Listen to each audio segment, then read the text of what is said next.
bonjour à toutes et à tous. Euh, donc, moi, je vais vous parler de Howard Baker. Alors, j'ai intitulé ma communication pour laquelle je n'ai pas de PowerPoint, parce que je l'ai un petit peu faite en dernière minute, comme tout le monde, je pense.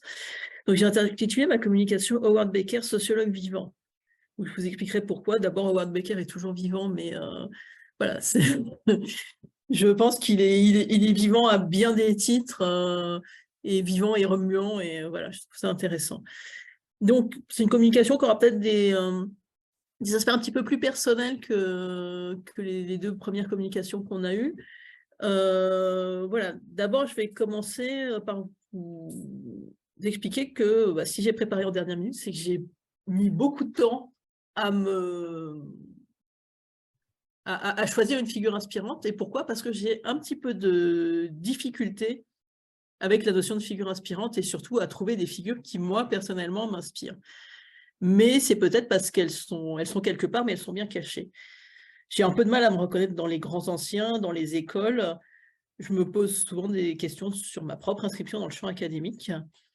Et vous allez voir que Baker fait tout à fait écho à ça. Champ académique, j'y ai fait quelques belles rencontres, mais je n'ai pas fait que des belles rencontres. Et en ce sens, il y a parfois des figures qui ne sont pas inspirantes du tout, qui sont même des figures peut-être repoussantes dans le champ académique. Il est sans doute trop tôt dans ma carrière pour en parler, mais peut-être que j'en parlerai un jour. Voilà. Donc, Howard Baker, il est né en 1928, donc il a 94 ans. Il est toujours vivant et toujours actif, puisqu'il a publié cette année un ouvrage qui s'intitule Here and There, donc un ouvrage auto-édité, me semble-t-il, mais en tout cas qui est disponible sur son site. Son site qui est très bien alimenté, sur lequel vous pouvez trouver pas mal de ses articles et de ses ouvrages, mais aussi, on y reviendra, hein, des photos, des enregistrements musicaux, puisque ça renvoie à ses autres activités. Donc le site, c'est howardsbaker.com, aussi dénommé Howie's Homepage.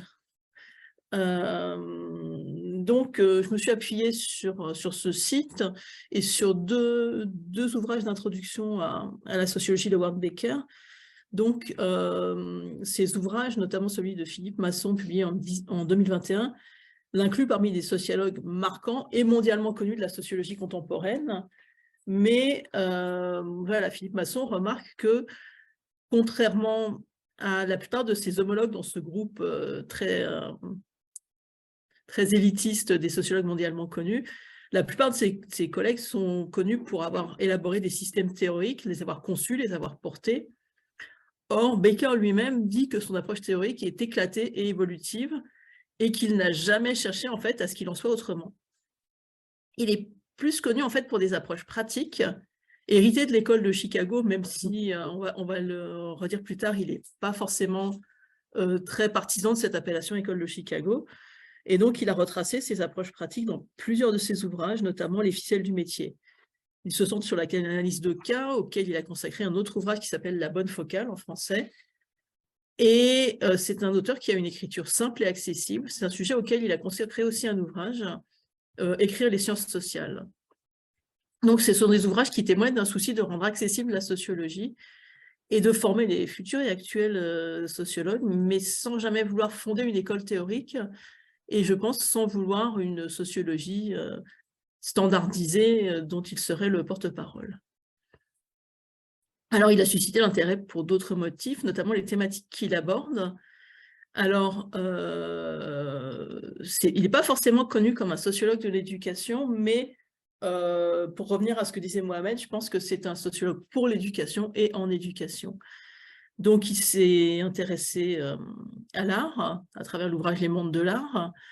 Il est surtout connu pour un ouvrage sur la sociologie de la déviance qui s'appelle Outsiders. Donc voilà, ce sont ses ouvrages les plus connus en France, car traduits. Il a été beaucoup traduit en France. Il est un des sociologues américains les plus connus dans le monde francophone, mais il reste quand même pas mal d'ouvrages qui ne sont pas traduits dans notre langue. Des ouvrages sur la vie académique, tels que Making the Grad, The Academic Side of College Life. Plusieurs ouvrages lui ont également été consacrés. Sa thèse portait sur une thématique plus éducative, même si c'était un peu une approche de sociologie du travail. Il a écrit durant sa thèse sur les institutrices à Chicago. Un de ses principaux ouvrages non traduits porte sur les étudiants en médecine, ça s'intitule Boys in White. Voilà, il est assez inclassable en fait, il parle d'éducation, de socialisation, de travail, d'art, de déviance. Et ce qui m'a intéressé aussi, c'est très important dans sa carrière, c'est que en art, c'est aussi un praticien en fait, puisque il a été musicien de jazz. Alors, il le définissait plus comme un métier, j'y reviendrai, que comme une pratique artistique. Et il est aussi photographe. Alors, par ailleurs, bon, il est surtout connu en France comme un sociologue de la déviance, mais c'est peut-être aussi un sociologue un petit peu déviant lui-même, puisque si on suit la définition qu'il en a donnée, le déviant, c'est celui que le groupe va étiqueter comme non conforme à ses règles. Et donc, clairement, dans le milieu académique, c'est quelqu'un qui peut tout à fait correspondre à cette définition. Voilà. Donc, une fois cela dit, ce qui est déjà... Bon, qui vous pose déjà un petit peu le personnage, voilà. Pourquoi Howard Baker? Pourquoi est-ce que c'est une figure inspirante? Alors, je vais procéder en 2 temps, en fait. Je vais revenir un petit peu, moi j'ai été étudiante en ethnologie puis en sociologie, je ne suis pas un pur produit des sciences de l'éducation, et il faut avouer que pour les jeunes étudiants en sociologie ou en ethnologie, c'est un sociologue entre guillemets cool, qui écrit des articles et des ouvrages sur des sujets non conventionnels, notamment quand dans Outsider, il analyse la carrière des fumeurs de marijuana. Quand on étudie à Nanterre, à l'époque où j'y ai étudié, c'est un incontournable. Voilà. Sauf que, mine de rien, ça permet de comprendre le concept de carrière, voilà, qui est un concept vraiment très lié aux notions d'éducation et de socialisation, et d'appréhender comment tout s'apprend, y compris fumer des joints. Ce qui le rend attrayant aussi pour les étudiants, c'est qu'il est très accessible, comme je le disais, contrairement à d'autres auteurs qui ne sont inspirants qu'une fois qu'on a surmonté la barrière au mieux du style, au pire du jargon. En ce sens, je pense qu'il a contribué à attirer pas mal d'étudiants vers la sociologie ou à les retenir dans cette discipline quand ils s'y étaient aventurés peut-être un petit peu par hasard. C'est aussi un bon client en matière d'anecdotes. Donc, je disais, il a été musicien, mais il était pianiste dans des boîtes de nuit et des clubs de striptease. Donc, plutôt travailleur de la nuit que artiste.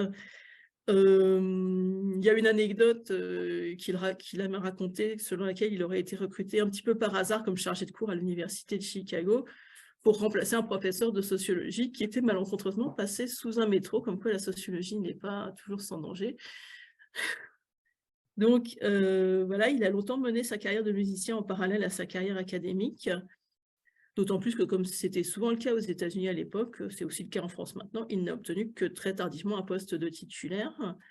Et en fait, voilà, entre son recrutement qu'il attribue au hasard et sa carrière de musicien, il a même pu dire que pour une bonne partie de sa vie, la musique était son vrai métier, et en fait, la sociologie, une sorte de violon d'ingres, qu'il a pu pratiquer par conséquent sans aucune forme de pression académique. Il attribue d'ailleurs à cela sa grande précocité, puisqu'il a, en fait, il a soutenu sa thèse à 23 ans. Voilà, apparemment, l'université de Chicago, à l'époque, avait un système d'admission aussi assez spécifique qui permettait de commencer très jeune. Mais voilà, c'est un sociologue qui, de ce point de vue-là, était précoce. Et donc, ça lui fait une carrière particulièrement impressionnante. Donc, pour la chercheuse et l'enseignante, comme je le disais, Howard Baker n'a jamais voulu fonder de chapelle, et il n'en a pas fondé, tout en ayant fait œuvre de transmission et publié pas mal de livres et articles qui font référence. C'est en fait un sociologue qui est décrit par les ouvrages qui y sont consacrés comme un sociologue modeste. Et c'est, je pense, dans cette modestie que réside voilà, sa particularité. Voilà, et son caractère particulièrement attractif.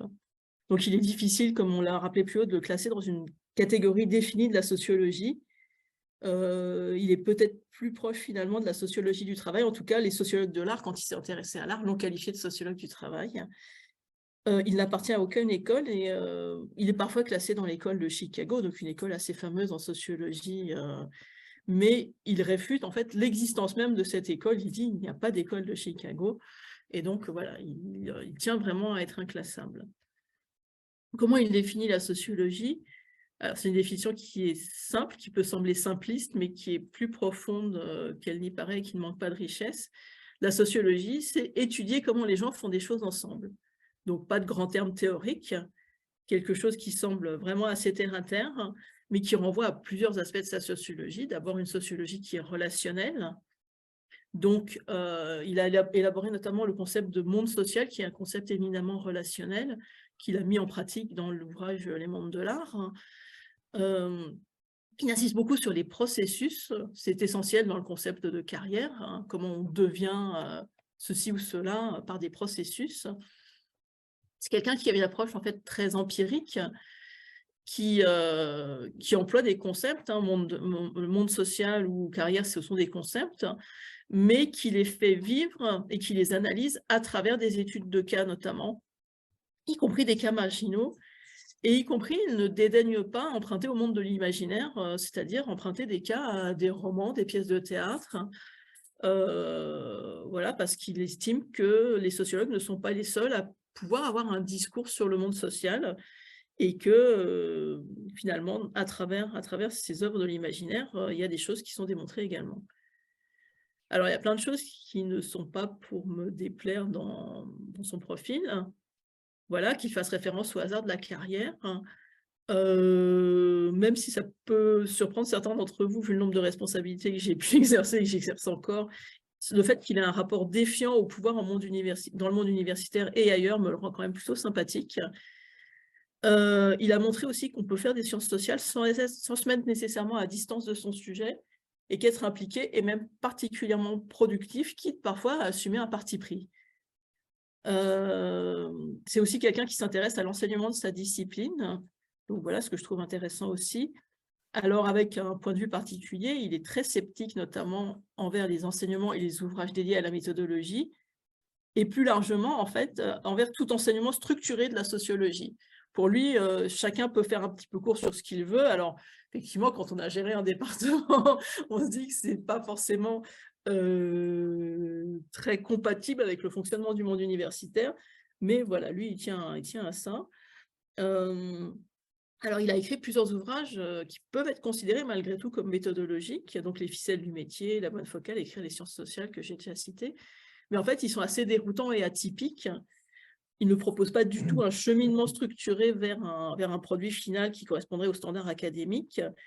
C'est plutôt une conversation en fait avec les lecteurs, hein. Voilà, et il pense aussi qu'on peut tout aussi bien faire travailler les étudiants, comme je le disais, sur des romans, sur des cartes, sur des photos, pas nécessairement sur des articles de recherche, qui ne sont pas les seuls à pouvoir décrire le monde social, comme je le disais tout à l'heure. J'ai aussi redécouvert, en préparant cette intervention, il n'est jamais trop tard pour découvrir ou redécouvrir des choses, que c'était également un photographe. Il s'est formé à la photographie à partir des années 70. Il l'a exercé surtout dans son milieu de prédilection, le milieu musical. Il a exposé à plusieurs reprises. Il en a fait un instrument de sa pratique sociologique. Et voilà, peut-être que certains d'entre vous le savent, la photographie, c'est une pratique qui me tient particulièrement à cœur, même si je ne me définis pas du tout comme photographe. Voilà, et que ça puisse être quelque chose de parlant aussi en sciences sociales, ça m'intéresse particulièrement.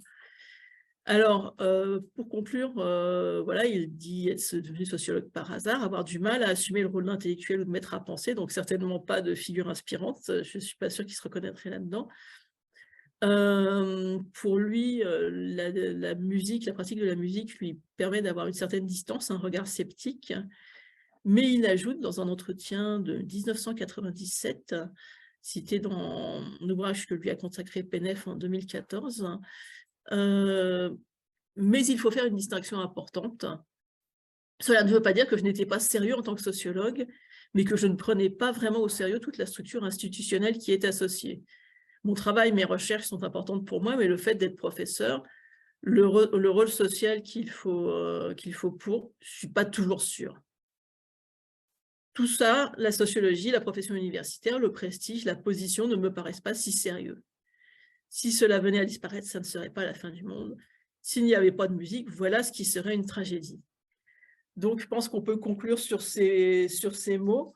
Voilà, c'est un sociologue qui ne se prend pas excessivement au sérieux et je pense que quelquefois, ne pas se prendre trop au sérieux, avoir une posture modeste, c'est ce qui permet de faire des choses justement inspirantes. Voilà, je vous remercie.